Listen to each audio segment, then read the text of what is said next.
Sini saya Alda Bastian Simanjuntak ingin melakukan presentasi mengenai perjalanan sejarah musik, khususnya perjalanan musik Renaissance.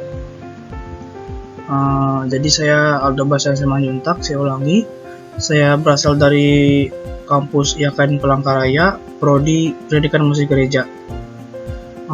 PPT ini akan membahas tentang perkembangan musik Renaissance, periode penting dalam sejarah musik yang menandai kebangkitan kembali budaya klasik dan melahirkan inovasi yang mendalam. Pengertian musik Renaissance itu ada 3, secara umum, sejarah musik dan musik gereja.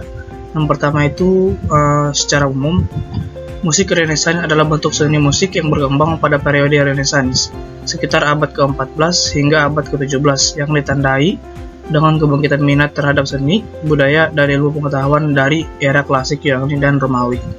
Yang kedua itu ada tanggapan dalam sejarah musik.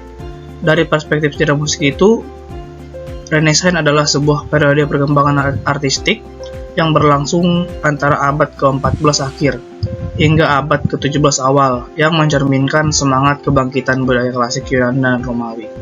Dan dari perspektif musik gereja, adalah sebuah bentuk seni yang mengalami kemajuan signifikan selama periode Renaissance, sekitar abad ke-14 hingga abad ke-17, ketika gereja tetap menjadi pusat kehidupan musik dan pendidikan. Ini adalah proses perkembangan musik Renaissance ya. Seperti kita lihat di sini ada 3 tahap. Yang pertama itu Renaissance adalah sebuah era transformasi yang tidak hanya membawa dampak besar dalam berbagai aspek kehidupan manusia, tetapi juga mempengaruhi pola pikir, kebudayaan, dan struktur sosial masyarakat Eropa pada masanya. Dan yang kedua itu, pada abad ke-14 Masehi, kehidupan masyarakat Eropa berada dalam kondisi yang sangat sulit dan penuh tantangan, terutama karena berbagai bencana besar yang melanda wilayah tersebut, seperti kekacauan politik yang menyebabkan ketidakstabilan pemerintahan. Yang masa ketiga itu adalah masa Renaissance. Ini dapat dikenali melalui kelahiran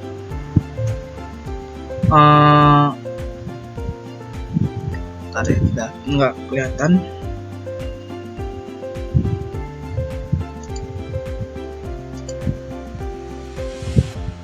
Kelahiran kembali nilai-nilai kebudayaan Yunani dan Romawi kuno yang menjadi dasar dari kebangkitan intelektual, artistik, dan filosofis. Ciri utama dari kegiatan ini adalah penghargaan yang tinggi terhadap etika, estetika, dan rasionalitas. Next, ada aliran musik Renaissance, itu ada bermacam-macam ya. Di sini saya ada 5 macam.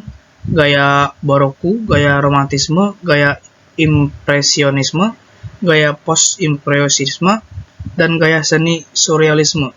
Yang pertama itu gaya Baroque. Karya ini dianggap sebagai puncak tertinggi dari pencapaian artistik pada zaman Renaissance, mempresentasikan esensi estetika yang khas dari periode tersebut. Aliran yang diusung oleh karya ini dapat diibaratkan seperti sebuah mutiara yang memancarkan keindahan luar biasa, meskipun tidak sepenuhnya sempurna. Yang kedua itu ada gaya Romantisme. Aliran ini muncul pada abad ke-18 dan merupakan bentuk ekspresi artistik yang mencerminkan keadaan sosial dan budaya yang berlaku pada masa itu. Karya-karya yang dihasilkan oleh para seniman dari aliran ini memberikan kesan yang penuh keharmonisan, memancarkan nuansa percintaan. Yang ketiga itu ada gaya Impresionisme. Gaya aliran ini sangat terfokus pada konsep pencahayaan dan bagaimana objek dalam gambar terlihat secara keseluruhan, menciptakan kesan visual yang kuat dan memikat. Teknik yang digunakan dalam gaya ini mengintegrasikan permainan warna dengan sangat terperinci, sehingga menghasilkan karya yang tampak hidup dan menonjol. Yang keempat ada gaya Post-Impresionisme. Gaya Post-Impresionisme merupakan aliran seni yang mengusung pendekatan realistis dengan penekanan pada penggunaan garis-garis yang tegas dan jelas. karya-karya yang dihasilkan dalam aliran ini tidak hanya sekedar meniru bentuk-bentuk objek dari kenyataan. Yang terakhir itu ada gaya surrealisme. Gaya seni surrealisme merupakan aliran seni yang terlahir sebagai pengaruh dari filsafat Sigmund Freud yang menggali lebih dalam ke dalam alam bawah sadar manusia dan mempelajari aspek-aspek pikiran yang tidak disadari. Next, ada korelasi musik Renaissance dengan sejarah musik. Hubungan atau korelasi perkembangan musik Renaissance terhadap sejarah musik sangat signifikan, karena periode ini menandai pergeseran penting dalam teknik komposisi, fungsi musik, dan persepsi musik dalam masyarakat. Musik Renaissance yang berlangsung antara abad ke-14 hingga ke-17 ini berkembang di tengah kebangkitan kembali minat terhadap budaya klasik dan penemuan-penemuan ilmiah yang memengaruhi semua aspek kehidupan, termasuk seni musik. Pada era ini, terjadi peningkatan dalam kompleksitas musik polifonik, di mana beberapa suara independen dipadukan menjadi harmoni yang kaya dan dinamis, yang mengarah pada penguasaan teknik vokal dan instrumental yang lebih rumit. Hal ini memungkinkan komposer seperti Josquin des Prez, Palestrina, dan Orlando de Lasso menghasilkan karya-karya yang tetap dipelajari dan dihargai hingga hari ini. Penggunaan mode-moda musik dan penyempurnaan aturan harmonisasi membentuk dasar bagi perkembangan musik barok yang akan datang. Selain itu, seiring dengan perkembangannya cetakan musik, karya-karya musik dapat disebarluaskan ke seluruh Eropa, memperluas pengaruhnya dan meningkatkan kesadaran akan perkembangan gaya musikal di berbagai belahan dunia. Ini ada teknik komposisi musik Renaissance.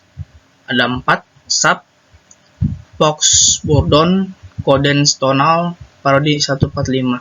Saat itu ada polifoni. Dalam masa Renaissance masih harus diartikan sebagai harfiah sebagai jumlah suara yang diolah dengan teknik kontrapung yang terlihat dalam cara bagaimana komposisi ditulis. Namun, pada masa itu komposisi tidak hanya ditulis dalam bentuk 4 suara seperti yang lazim dijumpai dalam periode barok dan seterusnya, melainkan lebih kepada konsep suara-suara yang terpisah, di mana setiap suara menciptakan jalannya sendiri yang seolah-olah bebas dari berdiri sendiri.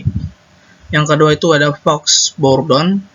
Fox Bourdon adalah sebuah teknik musik yang digunakan sejak sekitar tahun 1430 berasal dari Inggris. Teknik ini cukup menarik ya, karena memiliki aturan yang cukup unik.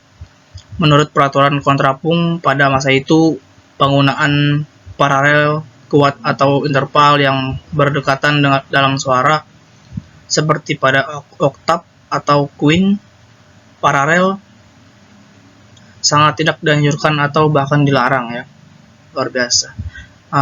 Yang ketiga itu ada cadence tonal. Perkembangan cadence tonal memiliki peran yang sangat penting dalam penentuan struktur dan penyelesaian sebuah komposisi musik, terutama dalam mengakhiri sebuah lagu dan menetapkan tonalitas yang digunakan dalam bentuk musik monofonik, di mana hanya ada satu suara atau melodi utama, yaitu monodi. Cadence memainkan peran yang sangat signifikan dalam memberikan rasa penyelesaian dan kejelasan tonalitas. Yang ketiga itu ada parodi 145. Parodi 145 adalah termasuk ciri khas parodi. Parodi 145 adalah termasuk ciri khas musik abad Renaissance, adalah perubahan dalam struktur dan pemilihan materi musikal dalam komposisi lagu ibadah. Salah satu pergeseran signifikan yang terjadi pada periode ini adalah penggunaan lagu Propan sebagai pengganti lagu Gregorian sebagai cantus firmus dalam komposisi musik keagamaan. Yaitu ada dampak terakhir masih ada lagi. Ini ada dampak musik Renaissance. Dampak perkembangan musik Renaissance di masa modern sangat terasa dalam berbagai aspek, mulai dari teknik komposisi hingga pemahaman estetika musik. Periode Renaissance yang dikenal dengan inovasi dalam polifoni dan harmoni meletakkan dasar bagi berbagai bentuk musik yang muncul setelahnya, seperti musik barok, klasik, hingga romantik.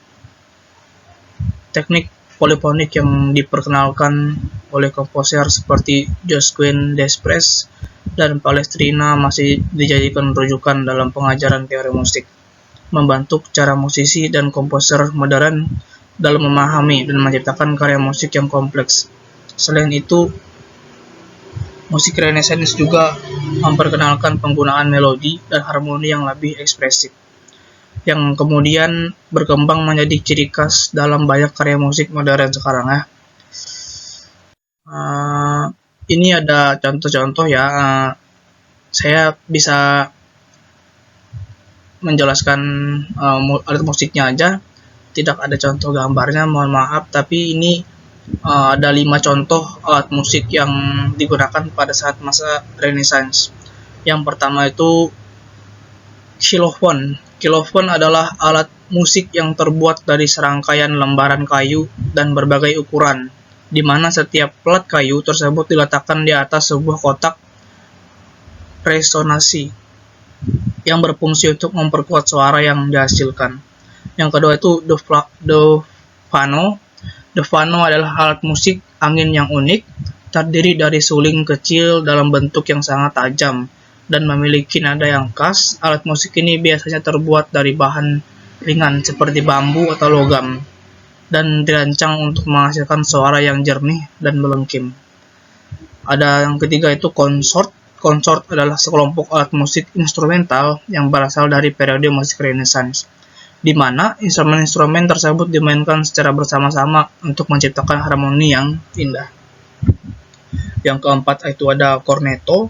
Cornetto adalah alat musik angin yang populer dalam musik Renaissance, sering disebut sebagai trompet. Dalam konteks periode tersebut, alat musik ini memiliki bentuk yang melengkung dan terbuat dari bahan seperti kayu, gading, atau bahkan logam, dengan permukaan luar yang sering kali dilapisi dengan lapisan hitam. Yang kelima itu ada violon, adalah instrumen string yang digesek dan memiliki ukuran yang besar. Seringkali dianggap sebagai nenek moyang dari kontrabas modern. Instrumen ini termasuk dalam keluarga viola dan memiliki beberapa senar yang dapat dimainkan dengan menggunakan busur. Jadi kita sudah sampai tahap kesimpulan. Di sini kesimpulan saya adalah musik Renaissance merupakan bentuk seni musik yang berkembang antara abad ke-14 hingga ke-17, menandai periode transmisi besar dalam sejarah seni dan budaya Eropa. Pada masa ini terjadi pergeseran signifikan dalam struktur, teknik, dan ekspresi artistik musik, dengan penekanan pada polifoni di mana beberapa suara independen dipadukan untuk membentuk suatu kesatuan musikal yang harmonis dan kompleks. Musik Renaissance juga bertepatan dengan kebangkitan kembali minat terhadap budaya klasik Yunani dan Romawi. Ide-ide humanisme yang mengutamakan keunggulan individu dan pencapaian intelektual menginspirasi para musisi untuk mengeksplorasi ekspresi yang lebih mendalam dan variasi teknik komposisi. Pengaruh ini membawa pergeseran dari musik yang lebih terfokus pada liturgi dan upacara gereja menuju bentuk-bentuk musik yang lebih ekspresif dan sekuler, menciptakan ruang bagi perkembangan genre seperti motet, madrigal, dan lagu-lagu profan. Sekian presentasi yang saya sampaikan. Mohon maaf jika ada kekurangan materi yang saya bawa, dan mohon maaf juga jika ada kesalahan. Ini hanya sekedar penjelasan pemahaman saya mengenai musik, perkembangan musik masa Renaissance.